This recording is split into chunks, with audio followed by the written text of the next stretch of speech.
اعوذ باللہ من الشیطان اللعین الرجیم بسم اللہ الرحمن الرحیم وبہ نستعین وهو خیر ناصر ومعین اما بعد فقط قال امیر المؤمنین علیہ الصلاۃ والسلام عن میثم التمار این یوجد مثل میثم لو کان فی الناس امثال میثم لکانت السعادۃ قد غمرت الدنیا جمیعا۔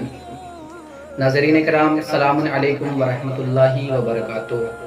آج آپ کے سامنے المشکات چینل کے توسط سے خطیب دار میثم تمار کے حوالے سے چند باتیں عرض کرنی ہیں۔ آپ کا اسم گرامی میثم بن یحییٰ تمار اسدی تھا، یعنی آپ کے والد بزرگوار یحییٰ تھے، اور آپ کو تمار اس لیے کہا گیا کیونکہ آپ بازار کوفہ میں کھجوریں فروخت کیا کرتے تھے، اور ایک روایت کے مطابق آپ دارالرزق نامی مقام پر خربوزے فروخت کیا کرتے تھے۔ آپ عجمی تھے، چونکہ بنی اسد قبیلے کی ایک خاتون کے غلام تھے، لہٰذا اسی وجہ سے اسی قبیلے سے منسوب کر دیے گئے۔ بعد میں امام علی علیہ السلام نے جب اس عورت سے آپ کو خرید کر آزاد کر دیا تو آپ کا نام دریافت کیا۔ آپ نے فرمایا کہ میرا نام سالم ہے۔ امام علی علیہ السلام نے کہا کہ تمہارے عجمی والدین نے تمہارا نام میثم رکھا تھا، اور رسول اسلام نے مجھے یہ خبر دی ہے، لہٰذا تم اپنے گزشتہ اور پہلے نام کی طرف پلٹ آؤ۔ میثم تمار علیہ السلام نے مولا کائنات کی بات کو قبول کیا، اور آپ کی کنیت ابو سالم ٹھہری، اور آپ کی دوسری کنیت ابو صالح تھی۔ پروردگار عالم نے جناب میثم تمار کو بہت ساری اولادیں عطا کی، جن میں سے مورخین نے 6 اولادوں کا تذکرہ کیا ہے، جن کا نام محمد، علی، حمزہ، صالح، شعیب اور عمران تھا۔ جناب میثم تمار علیہ السلام کی فضیلت کو اور ان کی عظمت و بلندی کو کئی رخ سے دیکھا جا سکتا ہے۔ اگر آپ کے علم کو دیکھا جائے تو آپ وہ ہیں کہ جن کے پاس دین و شریعت کا علم تھا، اور آپ ہی وہ ہیں کہ جن کو مولا کائنات نے علم المنایا والبلایا عطا کیا تھا۔ علم المنایا والبلایا وہ علم ہے کہ جس کے ذریعے سے آگے مستقبل میں ہونے والے حوادث و واقعات کا پتہ چل جاتا ہے کہ جس میں انسان مبتلا ہونے والا ہو۔ جناب میثم تمار کو یہ علم تھا کہ انہیں کون قتل کرے گا، کس کے ذریعے سے قتل کیے جائیں گے اور کیوں قتل کیے جائیں گے۔ نہ صرف اپنی آنے والی مصیبتوں سے آگاہ تھے، بلکہ دوسروں پر آنے والی مصیبتوں سے بھی آپ آگاہ تھے۔ جناب میثم تمار نے پیشن گوئی کی تھی معاویہ کی موت کے بارے میں، اور اسی طریقے سے آپ نے مکہ کی جبلہ نامی خاتون کو امام حسین علیہ السلام کی شہادت کی خبر دی تھی، اور آپ نے پیشن گوئی کی تھی کہ آپ اپنے قبیلے کے سردار کے ہاتھوں گرفتار کیے جائیں گے، اور ابن ذات کے حکم سے آپ کو شہید کر دیا جائے گا۔ اور آپ نے یہ بھی پیشن گوئی کی تھی کہ جناب مختار کو قید خانے سے رہا کر دیا جائے گا۔ ان تمام خصوصیات کی بنا پر آپ امام علی علیہ السلام کے قریبی صحابیوں میں سے تھے، اور آپ امام علی علیہ السلام کے جلیل القدر دوستوں میں سے بھی تھے، اور آپ اسی طریقے سے امام حسن علیہ السلام اور امام حسین علیہ السلام کے بھی صحابی تھے۔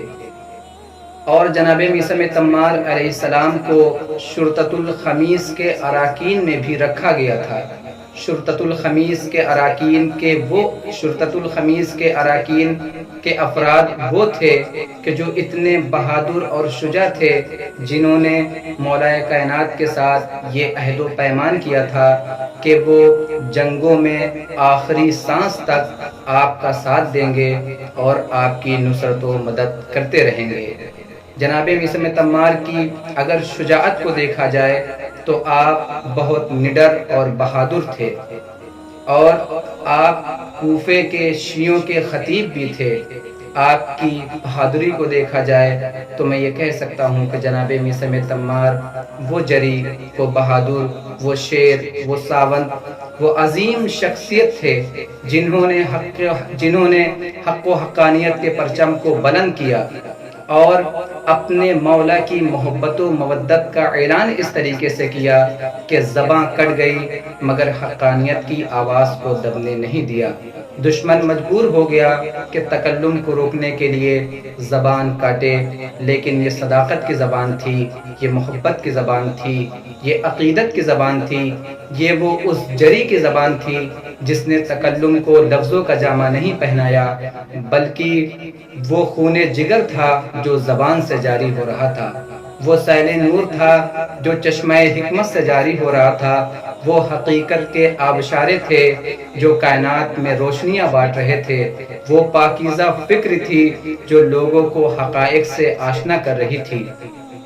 کائنات میں دانش و بینش رکھنے والے افراد ذرا غور کریں کہ کیسے ایک متکلم تکلم کرتا ہے، کیسے الفاظ کے خیموں میں معانی کی قندیلیں روشن کرتا ہے اور کس طریقے سے اپنے لبوں کی جنبش سے فضائل آل محمد بیان کرتا ہے۔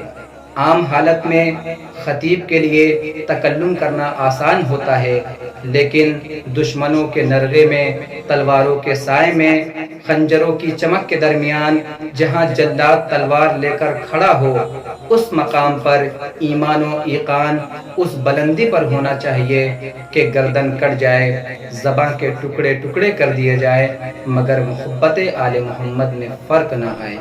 یہی وجہ ہے کہ جناب میثم تمار کائنات کے وہ اکلوتے خطیب تھے کہ جنہوں نے اپنی خطابت کے جوہر منبر سے نہیں دکھائے، محراب سے نہیں دکھائے، بلکہ ایک ایسی روش کو اپنایا کہ سولی کو منبر بنا کر خطابت کے جوہر دکھائے اور اپنے معانی کو سامعین و مستمعین تک اس طریقے سے پہنچایا کہ زمین و زماں کے گردش لیل و نہار نے، چاند سورج کے انقلاب نے اور حالات کی تبدیلیوں نے بہت ساری چیزوں کو وادی عدم میں ڈھکیل دیا، لیکن میثم کے وہ کلمات، میثم کے وہ جملے، میثم کی وہ خطابت، میثم کا وہ بیان کہ جس پر ہر مورخ حیران و سرگردہ، ہر محقق انگشت بدندان اور کائنات کا ہر فرد یہ سوچ رہا تھا کیا سولی پر بھی تکلم کیا جاتا ہے؟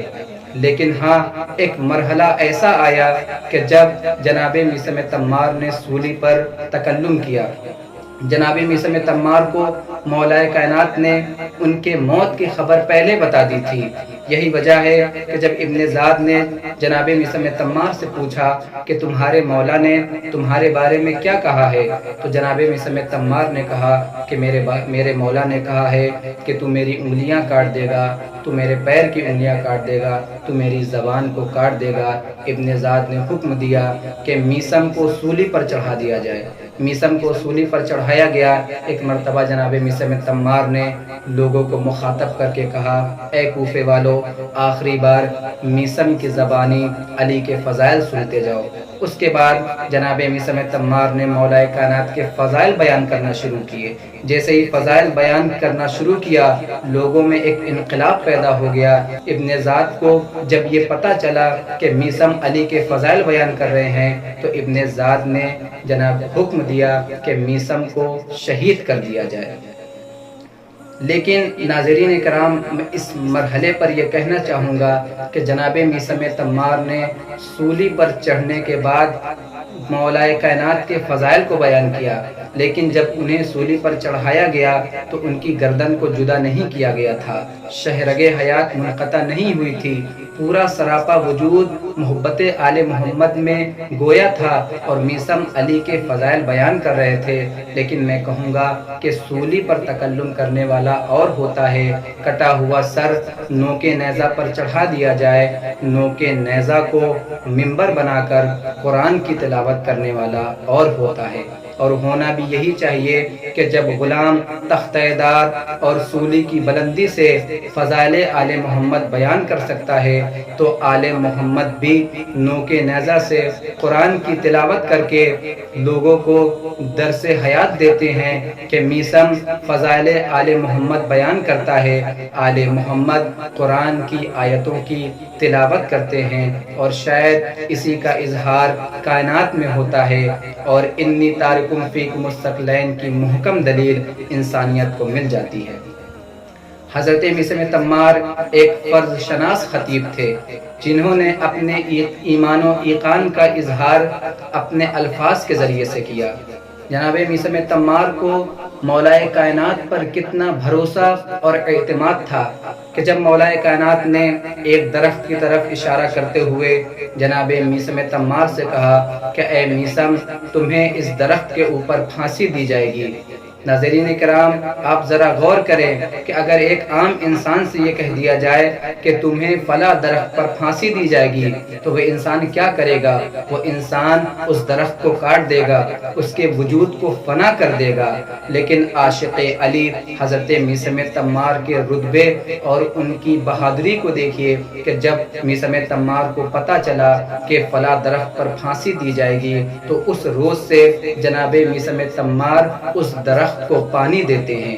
یہ شوق شہادت کا جذبہ ہی تھا، یہ ایثار و قربانی کا جذبہ ہی تھا، یہ شوق لقائے الہی تھا، تاکہ دنیا والے یہ دیکھ لیں اور دنیا والے یہ سمجھ لیں کہ آل محمد دشمن کو سیراب کرتے ہیں، میثم اپنے مقام قتل کی آبیاری کرتے ہیں، تاکہ کائنات کو یہ پتہ چل جائے کہ ہم ان درختوں کو بھی پیاسا نہیں چھوڑتے ہیں جہاں پر ہمارے لہو کے قطرات کو گرنا ہو۔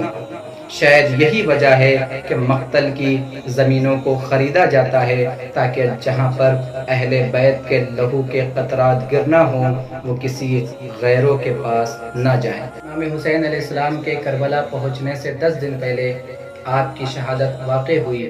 22 ذی الحجہ سن 60 ہجری کی وہ المناک تاریخ تھی جب ابن ذات کے حکم سے جناب میثم تمار کو سولی پر چڑھا کر شہید کر دیا گیا۔ آپ کی شہادت نمونہ حق گوئی ہے اور آپ کی سیرت تمام مومنین کے لیے نمونہ عمل ہے۔ اگر آج بھی دنیا میثم جیسے بہادروں کے نقشے کفِ پا پہ اپنی جبیں کو خم کر دے اور میثم کے کردار اور آپ کی سیرت پر عمل کرنے لگے تو آج بھی دنیا میں میثم مزاج لوگ پیدا ہو سکتے ہیں۔ شاید یہی وجہ ہے کہ میثم مزاج لوگوں کو دیکھنا ہے تو ہر سرزمین پر نہیں ملیں گے، بلکہ آج بھی میثم مزاج لوگ سر پر کفن باندھ کر وادی لبنان و عراق میں شوق شہادت سے سرشار ہونے کے لیے اپنے سراپا وجود کو دشمنوں کے حوالے کیے ہوئے ہیں۔ وہ ایمان و ایقان جو کل حضرت میثم تمار کے جذبے میں تھا، آج وہی ایمان و ایقان حسن نصر اللہ کے جذبے میں دکھائی دیتا ہے۔ وہ نظریہ جو کل حضرت میثم تمار کا تھا، آج وہی نظریہ شہید محسن حججی کے لہو میں دکھائی دیتا ہے۔ اور دنیا میں نہ جانے کیسے کیسے مجاہدین اسلام حضرت میثم تمار کی سیرت کو زندہ کرتے ہوئے میثمی کردار ادا کر رہے ہیں۔ دنیا سوچتی ہے کہ جناب میثم تمار شہید ہو گئے، انہیں ختم کر دیا گیا۔ ہرگز ایسا نہیں ہے۔ ختم وہ ہوتے ہیں جن کے فضائل ختم ہو جائیں، جن کے مناقب ختم ہو جائیں۔ جناب میثم تمار آج بھی زندہ و جاوید ہیں۔ اگر لہجۂ میثم تمار دیکھنا ہے تو غلام میثم تمار حسن نصر اللہ میں دیکھو۔ اگر عزم و حوصلہ میثم تمار دیکھنا ہے تو غلام میثم تمار سید علی خامنہئی میں دیکھو۔ اگر علم و ہنر میثم تمار دیکھنا ہے تو غلام میثم تمار سید علی سیستانی میں دیکھو۔ گویا آج بھی میثم تمار ان غلاموں کے لب و لہجے میں زندہ و جاوید نظر آتے ہیں۔ آپ کے زندہ و جاوید ہونے کی ایک دلیل یہ بھی ہے کہ آج بھی آپ کا روضہ مبارک ملک عراق کے شہر کوفہ میں مسجد کوفہ کے نزدیک موجود ہے۔ آخر کلام میں پروردگار عالم کی بارگاہ میں دعا کرتے ہیں، بار الہ تمام مومنین و مومنات کو عاشق علی حضرت میثم تمار کے روضہ مبارک پر حاضری کا شرف عنایت فرما۔ وآخر دعوانا ان الحمد للہ رب العالمین۔